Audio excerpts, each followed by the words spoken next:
Hello and welcome. Tonight, shake-up in the military hierarchy as President Buhari appoints new service chiefs, Chief of Defense Intelligence and National Security Advisor. Far-reaching reforms coming in the oil and gas industry as President Buhari vows to ensure accountability and transparency in the sector. National Industrial Court orders reinstatement of sacked Rivers Local Government Council chairman. And no deal yet on Iran's nuclear talks as negotiations continue tomorrow with 6 world powers. On business news tonight, Nigeria's equities market depreciates 2.49% week on week, its lowest value since March the 30th. While on sports news, Claudio Ranieri returns for a second spell in England as Leicester appoints Italian the new manager.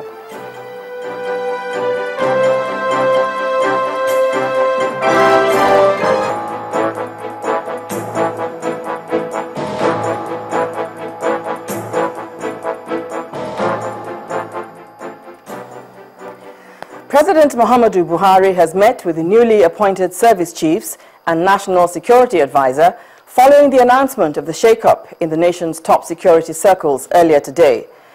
Major General Gabriel Ononishakin is now the new Chief of Defense Staff, while Major General Tukur Buratai is the new Chief of Army Staff. Rear Admiral Ekwe Ibas is appointed as Chief of Naval Staff, while Air Vice Marshal Sadiq Abubakar is the Chief of Air Staff. Air Vice Marshal Monday Morgan becomes the Chief of Defense Intelligence.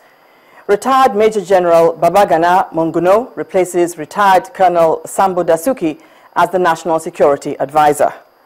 According to a statement by the President's spokesperson, Mr. Femi Adesina, the new service chiefs will hold their appointments in acting capacity until they are confirmed by the Senate. The President, however, thanks the former service chiefs for their service to the nation and wish them well in their future endeavors.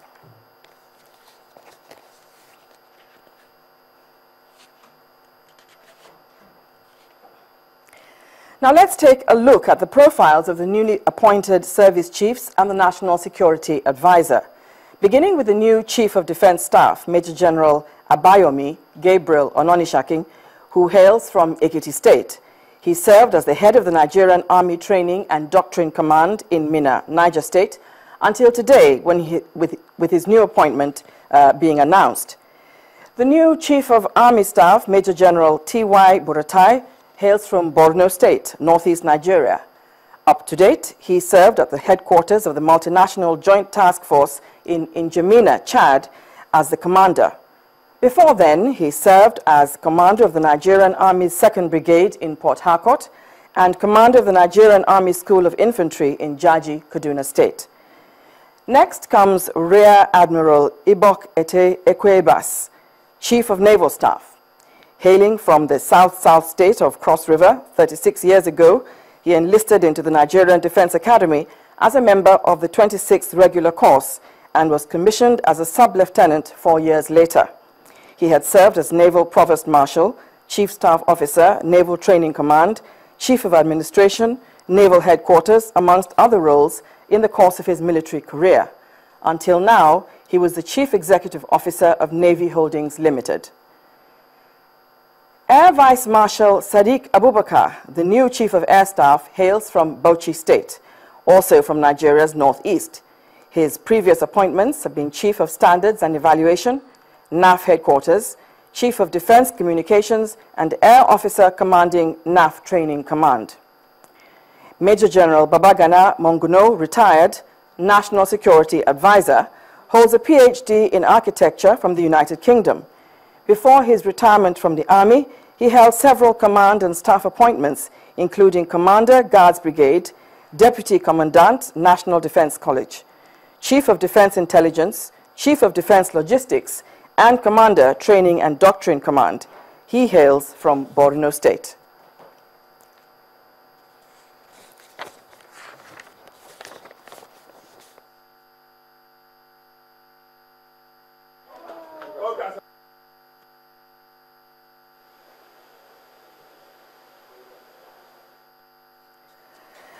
The Nigeria National Petroleum Corporation must die, and if you don't kill it, it will kill Nigeria. These are the words of the governor of Kaduna State, Malam Nasir El-Rufai, who has called for the establishment of a new national oil company that will ensure transparency in the nation's oil industry. Malam Rufai was speaking at the 7th edition of the Wole Soyinka Center for Investigative Journalism lecture series in Abuja. Our correspondent, Gloria Umezioke, reports. Various moves to probe the Nigerian National Petroleum Corporation (NNPC's) remittances into the Federation account has more than tripled in the last couple of weeks. The deep hole, now visible in the nation's pockets, has clearly inspired more investigations and revelations. A company with the audacity to retain 42% of a country's money has become a veritable parallel republic. The Kaduna State Governor and former FCT Minister, Malam El-Rufai, recalled how trillions of naira was dubiously paid as oil subsidy and no one prosecuted for the scam. You don't kill NNPC in Nigeria. It's as clear as that. Any organization that feels entitled to take 50% of federation revenues for itself and give you the change has no right to exist. I don't care what you say, I don't care what excuses you create for such an organization. It is evil, it must die, it is just the manner of its death that we need to stop. In a swift reaction, a participant kicked against the scrapping of the oil company. For you to say that you want to dissolve NNPC, you should be careful not to create another NNPC. Because the problem, and that brings it to the kernel of what I want to say, the problem is not NNPC. The problem is Nigeria.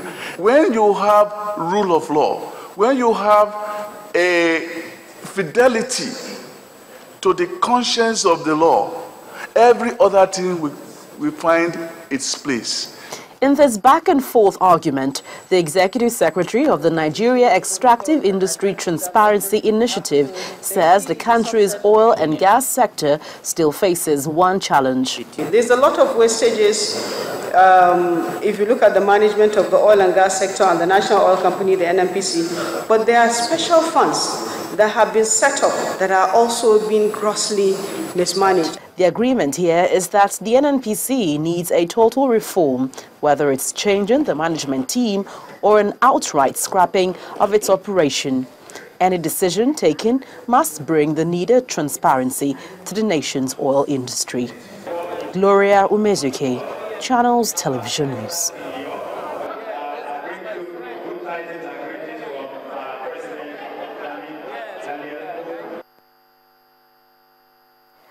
Well, we're going back to our lead story now, and joining me right now is retired Colonel Hassan Stanlabu. You're welcome to the news at 10. Thank you, Bimbo. My pleasure. Well, renewed attacks in the northeast have created tension all over again in the north. And, of course, you are aware of the new appointments that the president made today. Are they timely? Are they welcome? Thanks so much.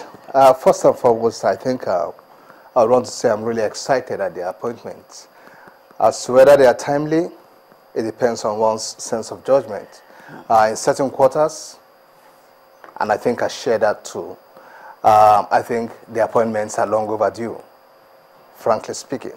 However, I know there is another school of thought that will tell you, look, it's just timely, going by maybe the style which Mr. President is operating upon, and which to me, I think the style has been really fetching us some results, and I like it. But I wish this appointment had come a little bit earlier than now. Well, the president has chosen men who are, they all seem to have a background in training, but in addition, between them, their competence spans various sectors: logistics, administration, communications. Now, is this a strategic choice by Mr. President to tackle insecurity in the country, especially in the Northeast? I guess what you are trying to put forth, which as a professional I would want to maybe split it down this way. in the military, we belong to different corps. Or when I say military, I'm referring to the army. We belong to different corps. The Chief of Defense Staff, that is the new Chief of Defense Staff, is actually a signal officer. Okay? General Gabriel. Yes, a fine senior officer I've known for over 41 years. Now, you know, fine gentleman. I'm really so pleased with the appointments. And then the NSA, General Mongunu, an engineer officer, you know, with a PhD, if you've gone through his profile. Another fine gentleman, you know, these are people we are even looking up to while we were in the military. You know, if you can get it as right as people like Mongunu, you are a Packer officer. You know. So I'm just excited at the choice of Mr. President. I was just telling a colleague before coming in here, how did Mr. President pick out these guys? Well, that's why I asked whether, you know, it was a strategic choice on the part of Mr. President. Fine, good choice. Now, Major General Olonishakin is the 16th CDS, and his job suggests that he should formulate and execute policies that will promote national security. So what do you expect him to do? What changes do you expect him to make so that he can fulfill his mandate? Thank you, Bimbo. As fresh hands coming on board, I expect to see some fresh ideas and fresh initiative, especially changing the ball game in the forward lines. I expect, therefore, that the Chief of Defense Staff will be concentrating first and foremost on the welfare of troops. Enough of all the complaints we've been hearing about troops' welfare. Any soldier fighting in the forward lines should be well taken care of. He should be rest assured that his family, way back in the barracks, is given adequate care. In some countries like, is it Egypt? When you are in the battlefront, you earn what we call the second salary. Your first salary is the salary you take in the battlefront, your full salary. Your second salary is collected by your wife to take care of your entire family. I'm not saying we should copy that completely, but I'm just trying to let you know how some countries really take care of their troops. Not here we spend a kobo and we're shouting. And all right? All right, moving forward. Fine. Besides welfare, he should also address the issue of logistics. Logistics, communications, transport, and so on must be adequately made available, okay, to ensure that we're able to, push this battle beyond the present situation in which we find ourselves. Thank you very much for joining us on the news at 10. Thank you so much. I appreciate it. I've been speaking with retired Colonel Hassan Stanlabu. And in part 2, after the break, Kaduna State Governor canvasses dissolution of the NNPC. Do stay with us.